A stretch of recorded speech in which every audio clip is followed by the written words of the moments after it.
I commend you all for your willingness to be part of this significant activity aimed at enhancing capabilities of key stakeholders in the area of disaster rehabilitation and recovery. Given the continuing threat of hazards and disasters amid these times of the pandemic, it is important that our capacity to recover better, faster, must be strengthened continuously. The Ready to Rebuild Disaster Rehabilitation and Recovery Training Program. The Ready to Rebuild program provides simple tools, ready templates, and practical solutions to address disaster recovery issues and bottlenecks. I hope this will help your provinces, cities, and municipalities in crafting your local recovery plans, implement reconstruction projects, and leverage funding support.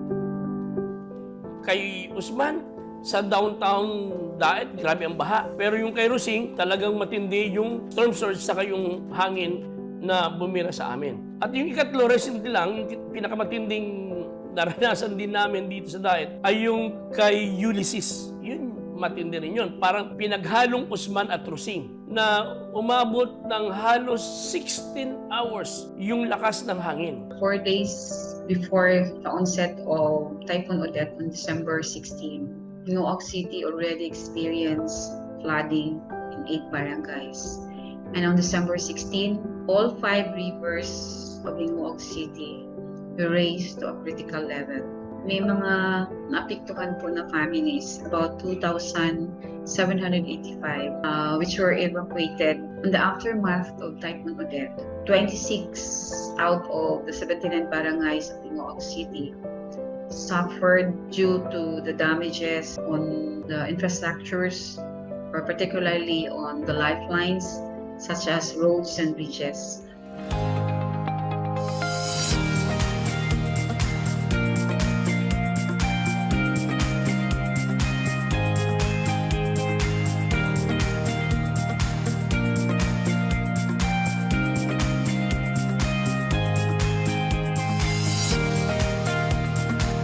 We're very much interested to join the training because we believe this is a timely opportunity for us to improve, to build our knowledge, our skills, and our appreciation of how important the correct processes of formulating the recovery and rehabilitation plan. The most essential aspect of the program is to have a well-crafted disaster rehabilitation and recovery framework.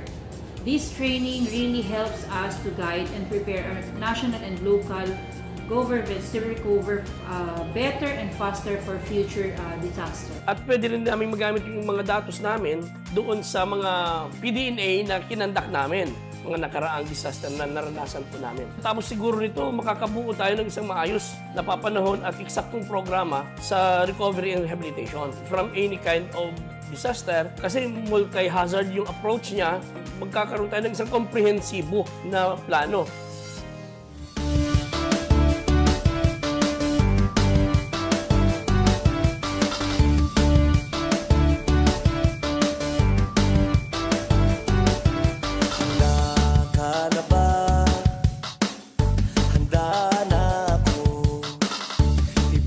The structure and format of the training are very informative and enlightening, having being with reliable resource speakers and approachable facilitators. This kind of training, officials of the local government will be guided by the right and strategic actions on calamity interventions that are coherent to the local and national policies and standards. This undertaking also will be relevant in strengthening our local ordinances and executive orders on the disaster management. So happy to join and to be part of this training because we learn important ideas, knowledge, which we believe could help us attain our vision of a livable, resilient, self-sustaining, competitive, and inclusive city of Himoon. This Ready to Rebuild program will be helpful to us as technical staff because it will be another source of disaster preparedness and resiliency, as well as quick response capacity building for us. If everyone works hand in hand, we could be a province-wide disaster resilient and prepared. At naniniwala din po kami na walang mabigat na kalamidad sa isang nagkakaisang komunidad. Tulong-tulong sa ngalan ng You must continue to improve your systems and mechanisms for the interest of your constituents who deserve an improved quality of public service. Let us always work collectively as we continue to build a safer, climate change adaptive, and resilient nation. panata.